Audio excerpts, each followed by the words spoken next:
Hello, welcome to fuck. Hello, welcome to White Third Row, where the reader is bubbly, but the readings can get dark. I say as I'm holding 8 of Cups as the bottom of the deck. I'm not acknowledging that. Um, Today I'm going to be doing the Libra September check-in. Just a general reading to see where you guys are at. How you doing? How you doing? How you doing? You doing good? You doing good? We're about to see. Although, honestly, everybody seems to be going through it right now. I've done, I think, more than half of the readings that I've needed to do for everybody's individual check-ins, and yeah, it is eclipse season after all. The moon and the Son of Swords. Yep. Oh, Ace of Cups. Strength. Cool. Strength card is also popping up a lot lately. I've been noticing that in the Mother of Pentacles for some reason. Temperance. Okay.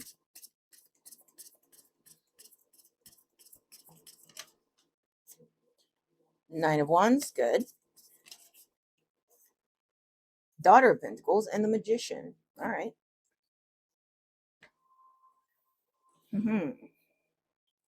So we got the Moon, Son of Swords, Ace of Cups, Daughter of Pentacles, Nine of Wands, Temperance, Strength, the Magician. And let's pull from Alchemy.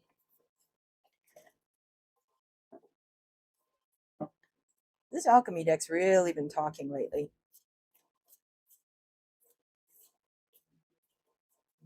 That was an intriguing looking card. I've never pulled that one before. Or Boros. Wow, that's cool. Anyway. All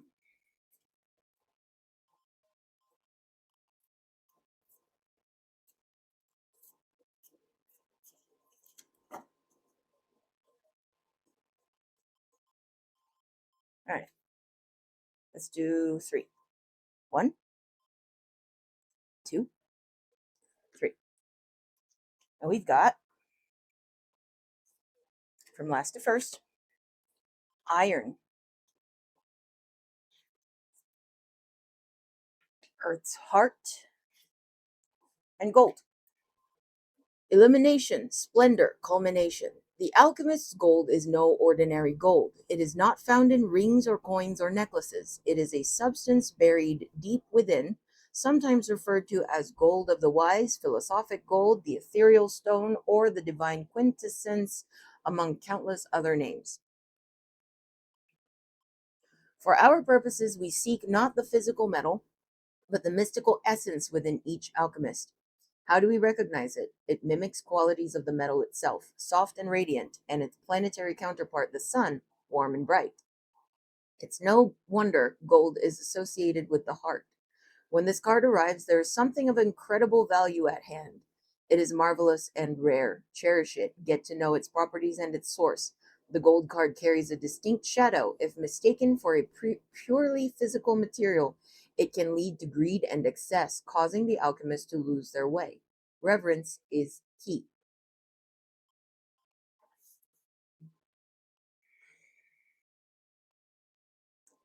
Listen, I'm not talking shit. I am a Libra moon. I get it. Libras tend to be a little bit, sometimes, when still in their shadow, superficial. I will just say that for right now.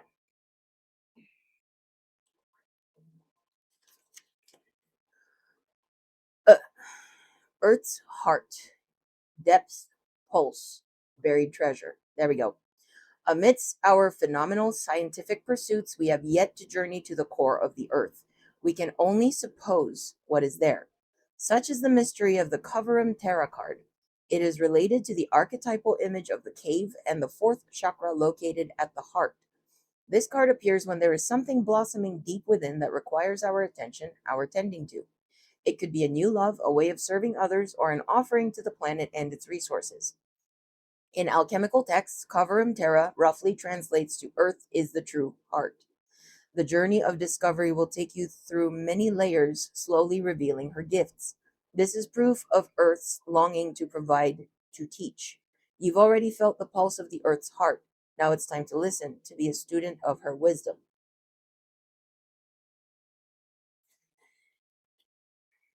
Now, iron.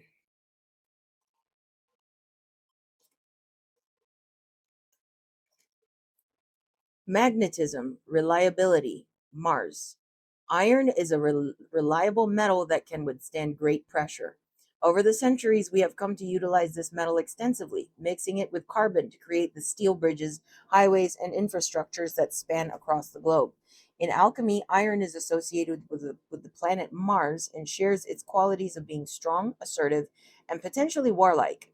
When the iron card appears, there is call to rely only on the reliable. What truly supports you? What have you already built? Iron dwells at the center of the earth, so when all else feels lost, go inward. There is a deep magnet there that pulls you toward what is steady and true. For the moment, put your words and weapons down and let yourself be held by the structure that is already in place. It's funny how you know, noted that Libras can be a little superficial, and the other cards beyond that are really calling for depth. And I believe in the last reading that I did for the Libras, I noted how you were kind of inhibiting your own growth by not letting yourself tap into yourself.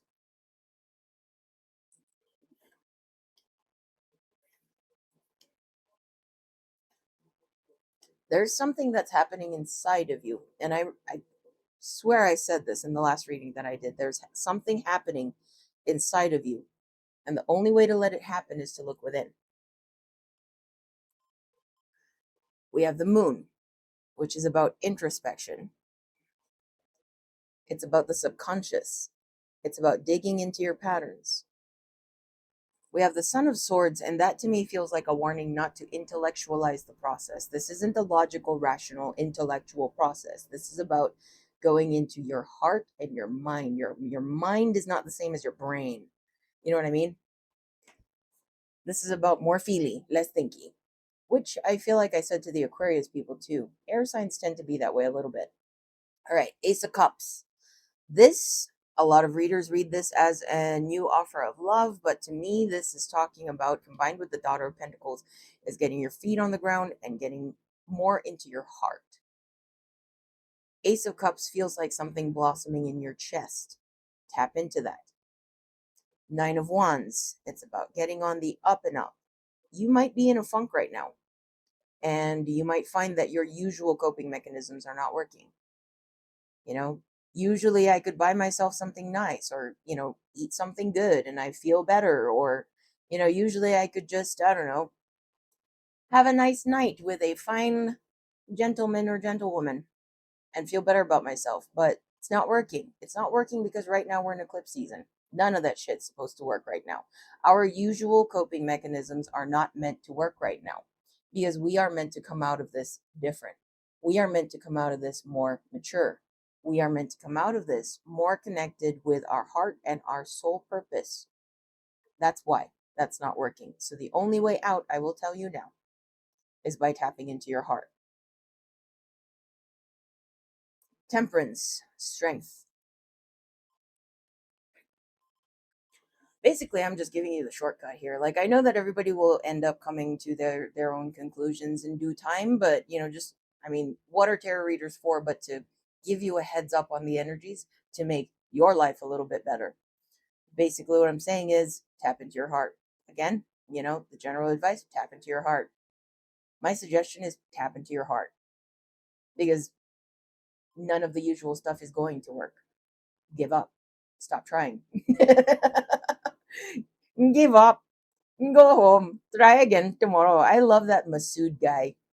I don't know if any of you guys know what I'm referring to, but it's this like guy that kind of pretends to be a guru and he like sits in a river like on a rock and he like says stuff like that that's like super funny. That's just like, before you make a decision, take a mighty shit, and it's I know it's a skit, but at the same time his advice is pretty legit though. So basically what I'm saying is stop fighting it. Stop fighting it. The more you fight it, the more you try to just revert back to your usual patterns, your normal, your MO, your modus operandi, the harder this is going to be on you. The only way out is to tap into your heart. Go deeper. And after the Nine of Wands, we have Temperance, Strength, the Magician. It looks like you will come out a better version of yourself. You will come out after a period of healing, after you actually address the actual wound.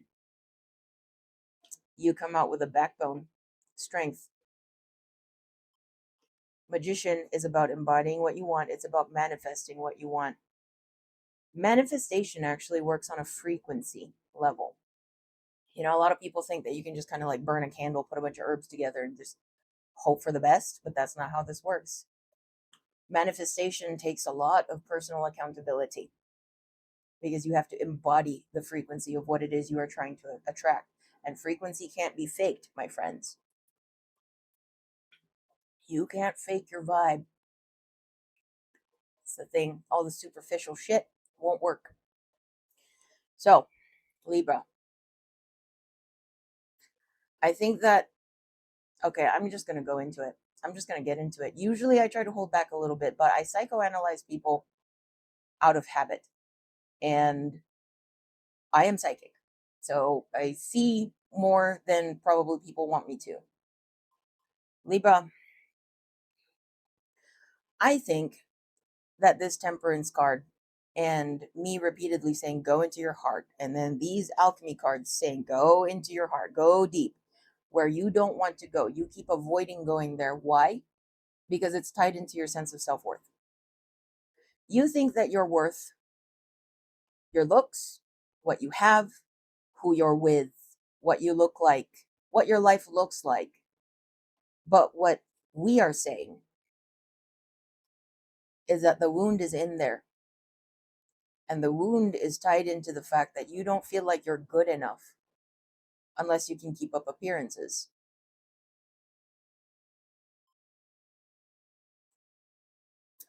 But that's not true.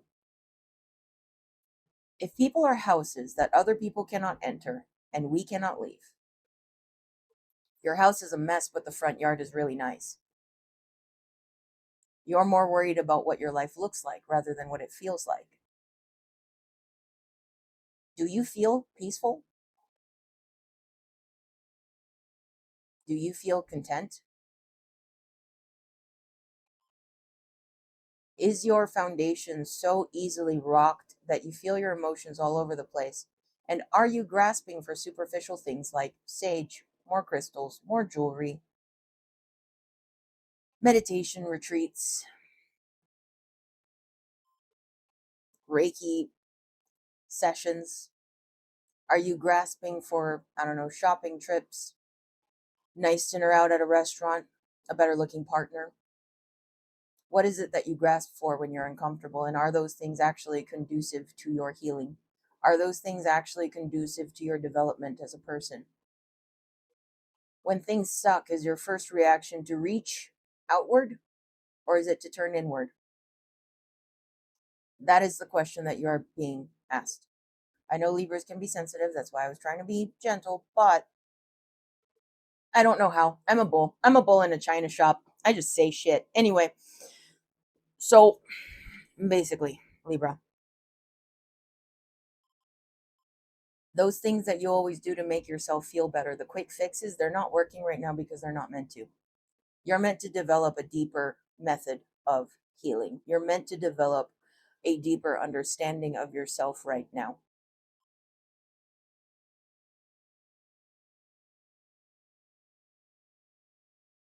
Because the magician being here tells me that there are things that you want in your life that you're trying to manifest into your life or you think you're manifesting into your life. But the real question is, why do you want those things? And what frequency are they at? What frequency are you at? Temperance and strength coming right before it after the Nine of Wands tells me that your true blessings, the things that are truly meant for you, will not appear until you teach yourself to raise your frequency, your vibration, to meet it. And to do that, you have to sit through the moon. You have to sit through the suck. Surrender. Do the inner work. That's the only advice that I can give right now. There's no way around it. It's in the air. It's in the skies. That's the current astrology. Sit through the suck. End your own toxic patterns. End your own self-sabotaging behavior. Come out different. Come out better. Otherwise, you stay on the hamster wheel of suck. And I don't say all this because I'm mad. I don't say all this to make anybody feel bad about themselves. I say all this because at the end of the day, the best gift that you can give someone is self-empowerment. The worst thing that you can do to someone is make them dependent on you.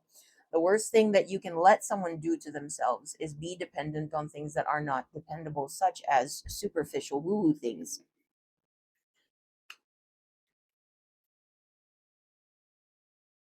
Because those things don't care about your well-being. But you know what your well-being is deeply tied to? Your fate. Unless we do the work to end our own patterns, unless we are brave enough to turn inward and face our own patterns and address them, we are the ones that suffer forever on the hamster wheel of suck. That's the thing that people don't realize. Like, yeah, some people criticize people just to make themselves feel better, but sometimes criticism is actually productive, constructive, shall I say. Constructive criticism comes from an understanding of just that your healing, your inner work, your self-improvement is for your own good. If you get so caught up in the moment of who's right, who's wrong, and you get caught up in your ego and you get hell-bent on proving yourself right, rather than actually listening and taking into account that maybe the other person has a point, or maybe the things that you don't like about yourself, you shouldn't turn away from them. Maybe you should actually deal with them, address them, heal them. Unless you do all that, you're the one that stays stuck on the hamster wheel of suck, because you're going to repeat the same pattern forever until you actually sit and accept that you have work to do. Yes, the process is humiliating. Yes, it's easy to fall into self-loathing during that process. Trust me, I've been there and I go there a lot. But it makes life easier in the long run.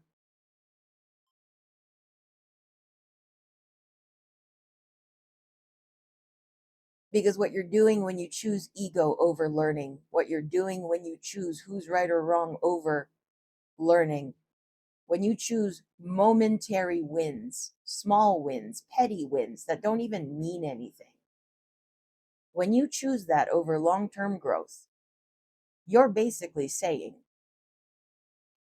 that you're going for the quick and easy, immediate wins, the instant gratification over long-term happiness. That's what you're saying. So anyway, Libra, I think I've yelled at you enough. If you like what you saw here today, which I doubt you did, feel free to like, share, subscribe, hit the notification button so that you get notified every time I post a video. Comment to help me out with the algorithm. I got that backwards at the end there, and I'll see you in the next one.